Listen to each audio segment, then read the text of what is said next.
Hey friends, as you can see, I'm currently on the road and I had a video planned for today and I just wasn't happy with the audio. You guys deserve a video every week and I didn't want you to go empty-handed, so I pulled something from the Patreon of the last couple of weeks, which is a rundown of my favorite 15 videos and devices that I've made in the 405 videos that I've made for YouTube and the 300 posts at Patreon. As always, there are bonus devices and downloads at the Patreon this week. Thank you for bearing with me, and I'll see you next time. What is up, friends, and welcome to a bonus episode here at the Patreon. I've just surpassed my 300th post at Patreon, and with 405 videos at the YouTube channel, I wanted to document some of my favorite episodes and devices that I've made for you guys. So let's dive in to the top 15. So first in the list is the idea of turning Ableton into an analog studio space. I think it goes without saying that this project is at the Patreon, and I'll list all of the episodes along with their devices or projects in the comments below this video. Now, I started my career as a session drummer and I played in a lot of different bands, and I was very familiar with the physical recording environment. Actually, even as a student, my first at-home recording was with a Fostex 4-track player. So I really wanted to recreate that vibe of actually getting hands-on with devices and being able to hear that immediate feedback of the warmth of tape or the warble or the kind of dulled tone that it would give you, even though it was making something more punchy. This was a really fantastic challenge, and it really opened up the Ableton space to me because it made me see it a little bit differently. I kind of joke with a lot of one-to-one clients that Ableton isn't the most exciting software to look like. It kind of looks like an Excel spreadsheet. So creating a different space for you to paint that canvas was really important. I thought this was really enjoyable. This episode was all about recreating El Capistan by Strymon, and this particular pedal is essentially just a delay pedal, and I'm sure the physical device is terrific, but in terms of a software, I don't think we really need it. So this is kind of a multi-answer because, like this episode, there was many other episodes of do you need? It started with, I think, Kenny Beats. It wasn't Kenny Beats. What's that guy's name? With the Kyle Beats episode of recreating the drip plugin, and then it was, I think, the knock plugin from Decap. And I've done quite a few episodes like that now. I really enjoy the challenge of trying to replicate these things that are seemingly impossible at first. Like, what the hell does, I don't know, tape age mean, or what's spring doing, and how can we recreate that with what we already have on board? You'll see that there's a theme with a lot of these episodes and devices that I really enjoy the challenge. But I think, yeah, the El Capistan one was really enjoyable. It kind of came together quite easily, but it is an intricate little device, and I do like using it.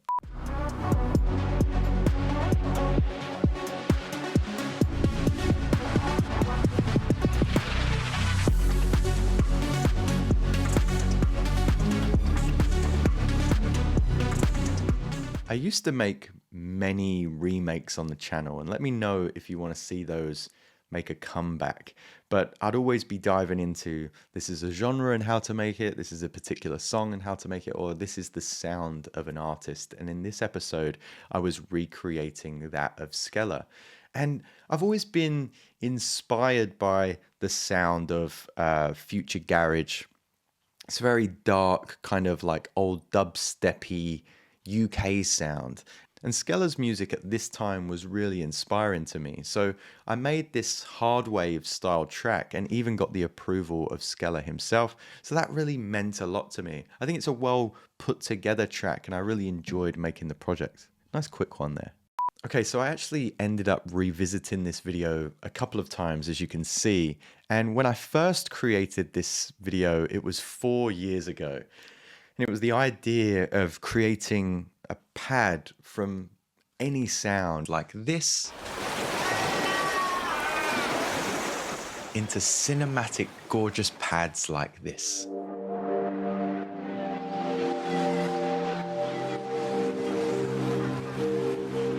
I'd use atmospheric recordings and pitch up the 440 hertz frequency so that you could play A on the keyboard and then pitch it around and essentially make a granulator.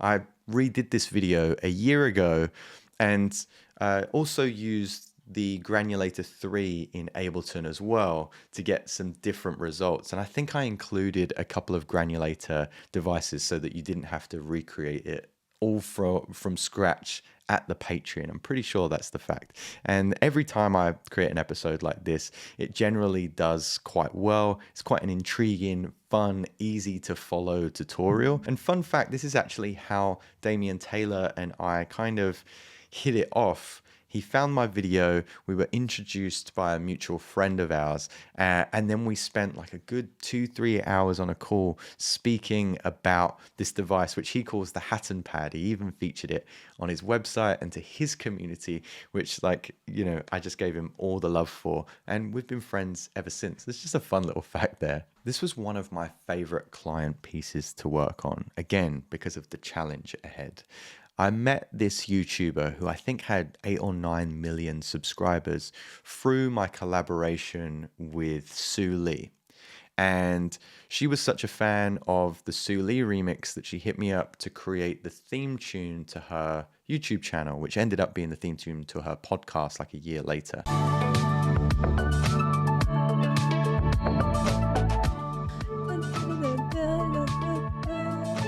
She wanted a Vaporwave style track.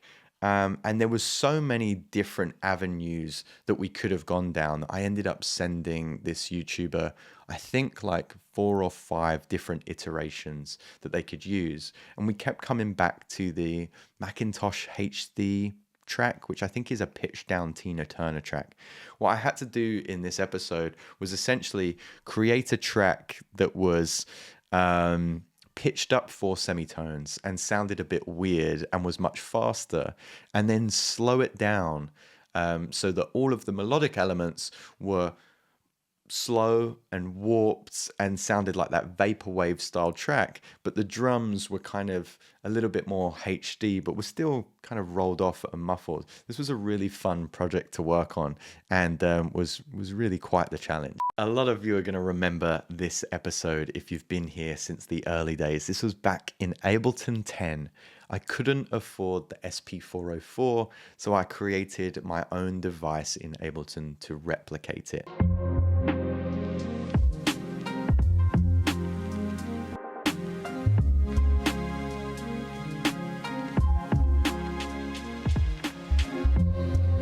This resonated with a lot of you. I still use this device to this day. It's got wonderful like repeat actions that also fluctuate the pitch. You can kind of crush and isolate in this kind of like a multi-effects landscape like you would the SP404. And at the time I was live streaming to 1 million people twice a week, every week for about a year via Reddit. And this was the tool that I would use for live performance and still use for live performance. It's a real full circle moment because a lot of you know or were part of getting me the SP404 Mark II when I hit 50,000 subscribers, and I got truly really emotional about that. And I should update the Lo-Fi to the Mark II to reflect that of the SP404. So if you have some ideas of what you would like me to build into the new device, let me know. This is probably top 3 of the favorite things I've ever made for Ableton, and the fact that I built it in Ableton 10 and still use it in 12.2 just goes to show you know, how much of a workhorse this thing is. I don't think that there was an episode for this device, but BetterHelp. This is the one device that I use in most of my projects with clients, in my own music, on the channel. This is like the one tool where it just makes everything sound better. And I really mean that. It's basically a compressor with a saturator with an OTT and a drum bus built into it. So everything is aligned to make your instrument or group or sound more punchy. So I really use it as an additive tool to bring out the highs of something, the attack of something, the boom of something. But it's a device that I think it just works. The ambient generative template.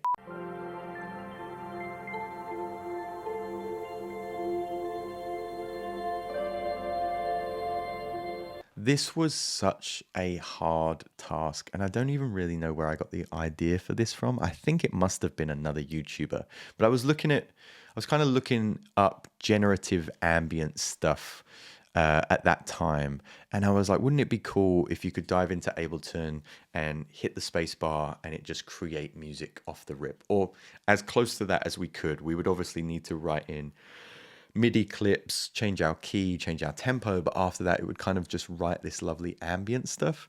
And it was just such a hard task. I don't know if I would do it again. I've met many of you through the one-to-one tier and like explained this device and shown you how you can take like pieces of it and put it in a new project.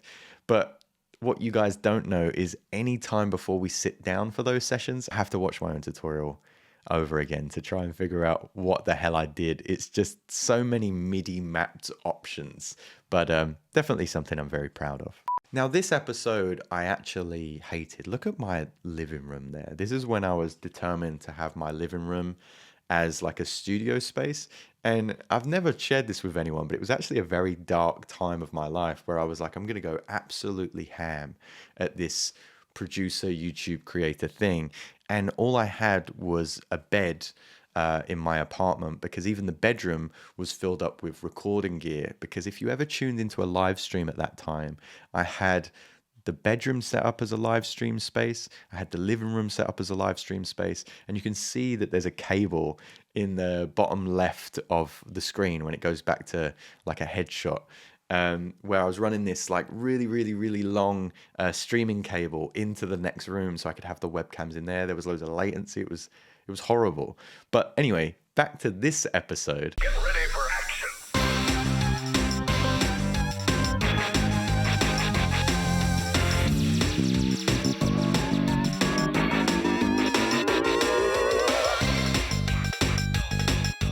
The Pizza Tower episode was something that I found really difficult because we were using, I say we, it was me. I was using sound fonts to create a lot of the sounds, and I just didn't really understand that universe of sound fonts, and they were kind of finicky to use at first. I couldn't get sounds that I liked because they're just really small snippets of sound.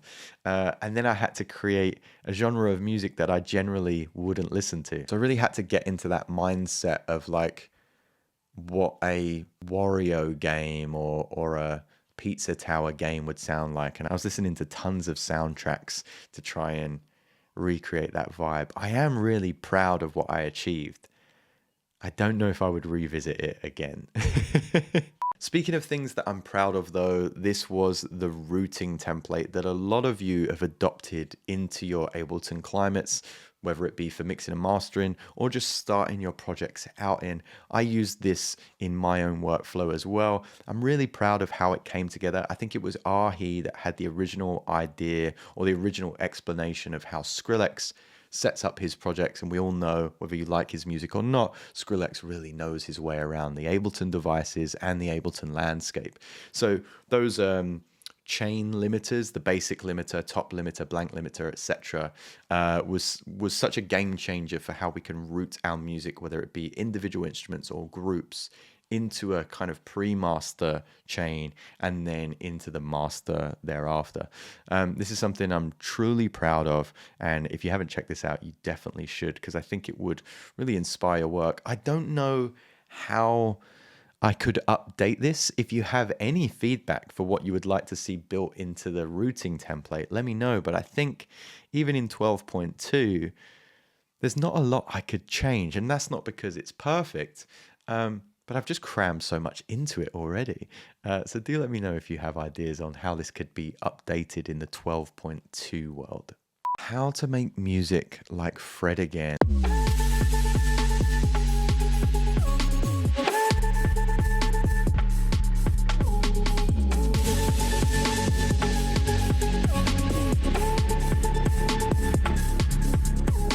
Look at that haircut. I do really miss the space that I used to create music in. This was in my last home, and it was just really bright and very inspiring.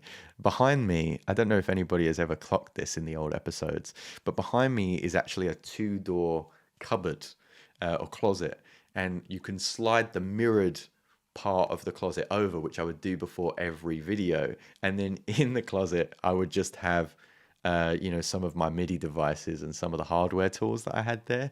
But it makes it look like I've got some kind of proper shelving and opens the room a little bit. But it was just a tiny little cupboard room. Anyway, this video was how to make music like Fred again. And nowadays it's hard to get away from Fred. There's interviews, there are boiler rooms and DJ sets. And then of course, anytime he's launching a new song, like now he's got at the time of video in this, I think a new track out with Skepta. It's everywhere. It's all over the radio. It's all anybody can talk about. But when I created the Turn on the Lights style inspired by episode, there wasn't a lot of tutorials out there on Fred again. So this was something that really excelled in terms of streams and views. But it was also kind of a hard thing to create. That like synth. I think I went through 2 or 3 different projects before I got to the sound that would work for this tutorial. So yeah, really proud of this one. Oh my goodness, what an episode this was.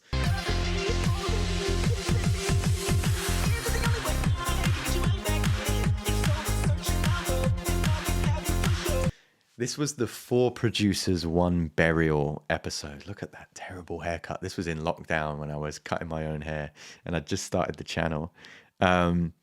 I was really proud of this episode. It was kind of a unique idea, making fun a little bit of Andrew Wang's 4 Producers series. And I like the idea of and it was the idea that 4 different producers that were making music at this time would find the same samples that Burial used for Archangel and would maybe arrange them slightly different to reimagine this idea. What if Burial wasn't the person to approach these samples, but somebody else was? I had a lot of fun with this, and I always meant to revisit this style of episode, 4 producers, 1 whatever artist, because I had lots of fun. There was lots of comedy in this video, but I never got around to it. So let me know if you want to see something like this. The thing that I was really happy with, which is what I think is on screen right now, is remaking the untrue beat from Archangel. And in this episode, I mispronounce Archangel as Archangel all the way through, which the comments very much held me accountable for. I'd never said it out loud. I'd only ever read it. So I had nobody to pull me up on this until I made the YouTube video. And it went, for my views at the time, quite like viral or whatever you want to say. It was the most amount of views that I'd got at that time. So I felt really bad. But I remade the untrue Archangel beat. And I was really proud of how close it sounded. And I think the samples are still available at the Patreon somewhere. And if they are, I'll link them below. But this was a really fun episode to make. All of the projects in this session were super just jovial and funny. It wasn't too serious. I made a 3-part series called The Creative Art of, and it was the creative art of replication, play, and experimentation. The idea that we would take different mediums and kind of steal those ideals to create our music. And I think my favorite episode was the creative arts of experimentation. This looked at the ideas of a painter, specifically Jack Whitten, and how we could use those stylistic starting points to create a better canvas to paint our music on. And I still use a lot of the ideas from Jack Whitten in my music today, especially when I'm in a little bit of a creative block. I think the first episode in this series, we remade the knock device. And then in this episode, I made, I think, lots of different textures that you could download to start your project off of. And then there was something in the next episode as well. These were really fun to make at the time, and probably my I think, some of my best editing in terms of its engagement. I tried to make it quite playful all the way through. In terms of filmmaking, if you can even call it that, this is the episode that I'm most proud of.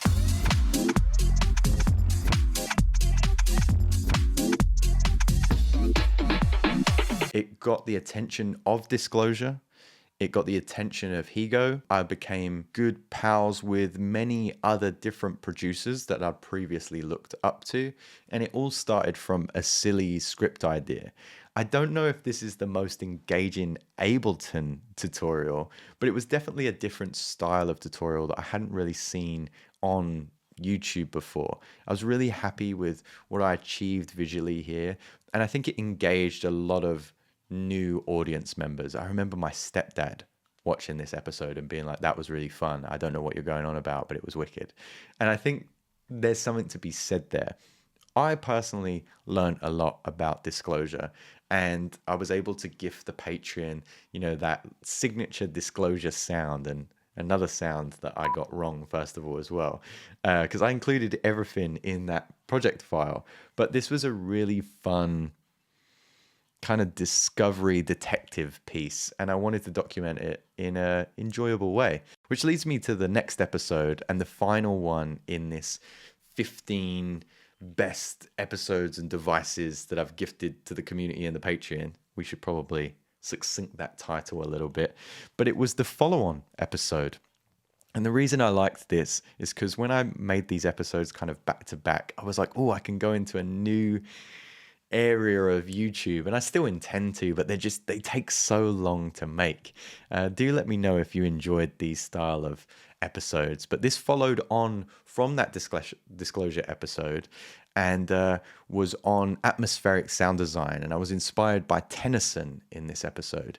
But the start of the episode, the thing that you're seeing right now, I don't know if anybody has ever noticed. It's fairly obvious. I don't mean to patronize you. It's just a remake of the opening scenes from The Matrix.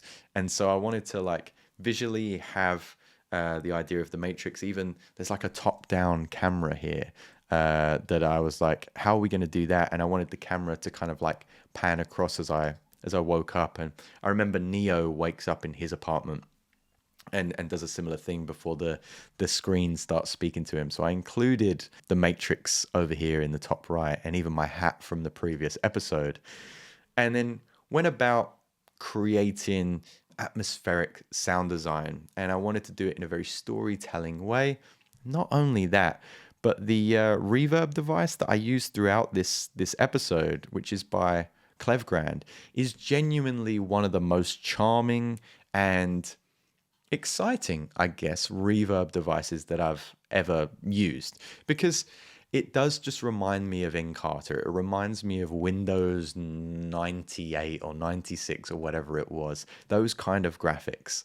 And I had a lot of fun using a reverb, which I don't think I can say for any other effects. Delays, reverbs, choruses, pedal boards, I don't have that much fun with. But there's something about Revolve. I add it to a lot of my own projects. There's something about Revolve that I just find really charming and really enjoyable. So there's a rundown of my top 15 episodes that I've recorded for the YouTube, including all the devices and templates for the Patreon as well. This is our 301st post, and I hope we get to see another 300. If you haven't checked out all of the things that you can download at the Patreon, there's the main blog that you can scroll through, the collections tab, which I'll keep updating and adding to, and the shop. If you're at any paid tier, you get everything at the shop for free or included in your tier. So make sure you check out everything, because with these 300 posts is normally an attachment, in the very least a PDF or a sample pack of sounds, but there's often templates there, frozen sessions, devices and instruments that you can download too. Thank you so much for being here, and I'll see you next time.